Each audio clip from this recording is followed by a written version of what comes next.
I made it. I had to do it on my own because my mother and brother up here didn't think they could make it back if they went any farther.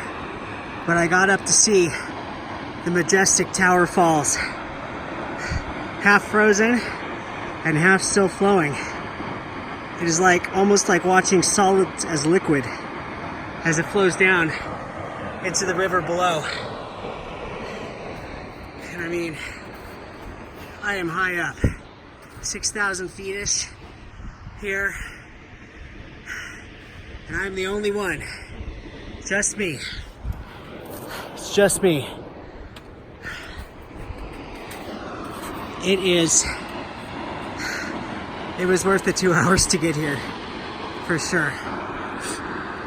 My goodness, look at that natural beauty. I'm gonna take some pictures